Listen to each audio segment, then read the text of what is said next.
और जाहिर सी बात है नीट में जो बच्चे तैयारी करते हैं फिजिक्स कहीं ना कहीं उनका हमेशा कमजोर पार्ट बना रहता है। जीतेगा वो नहीं जो कमरे में बैठ के सिर्फ तैयारी कर रहा है, जीतेगा वो जो लगातार देख रहा है कि पेपर कैसा आता है, रणभूमि में कैसे खेल रहा है, वो अभी से सोचना पड़ेगा।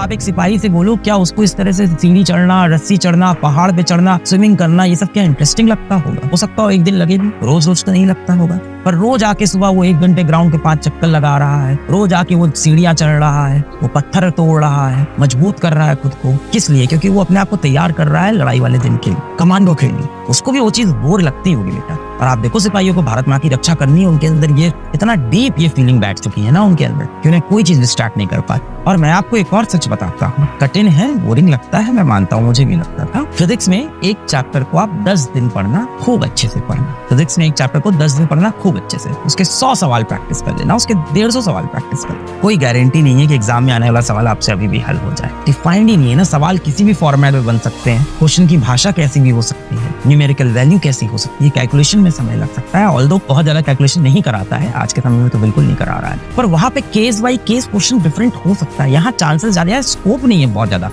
ज्यादा वेरिएशन नहीं कर पाएगा। एक आध सवाल में कर भी जाए तो कौन सा। ओवरऑल जो आपने एनसीईआरटी की लाइन पढ़ी है वहीं से क्वेश्चन निकल के आना है, यानी एकदम डिफाइंड सिलेबस है। आप लोग बहुत बार पूछते हो सर जितना पढ़ा रहे हैं क्या उसमें से ही आएगा, क्या जितना पढ़ रहे हैं इसी में से आ जाएगा, कहीं बाहर से पढ़ने की जरूरत है क्या? सिर्फ एनसीईआरटी पढ़नी है, नथिंग एल्स। एनसीईआरटी के बाहर कुछ नहीं आता है, कुछ भी नहीं आता है। सिर्फ एनसीईआरटी को एकदम बढ़िया से पढ़ लेना है। कितने फायदे की बात है कि वो लिमिटेड पेजेस से एक लिमिटेड नंबर ऑफ क्वेश्चन आ रहे हैं जो एक अच्छे नंबर देके जा रहे हैं और जो कम समय भी ले रहे हैं। एक बार इस तरह से देखना शुरू करो कि हाँ ये बोरिंग होगा, थोड़ा कठिन भी होगा, पर एग्जाम के लिए क्या है, गोल्डन बटन है, डायमंड बटन है। एग्जाम के लिए आपका डायमंड बटन है। जाहिर सी बात है जो चीज डायमंड बटन है उसको पाना इतना भी आसान नहीं होगा, और लिंक्ड है चीजें बनने लगती हैं, पर चीजें धीमे धीमे बनना शुरू हो जाती हैं। कई बार कुछ चीजें याद करनी ही पड़ेगी। इसमें इंपॉर्टेंस समझ में आ रही है? इंपॉर्टेंस समझ में आई? क्या इंपॉर्टेंस है कि उसके सवाल आते हैं एग्जाम में? नहीं। इंपॉर्टेंट क्या है कि सवाल बहुत जल्दी हो जाएंगे, देखते ही टिक करना है। दूसरा इजी किस लिए? इजी इसलिए क्योंकि डिफाइंड नंबर ऑफ पेजेस पढ़ने हैं एनसीईआरटी के। उसके बाहर से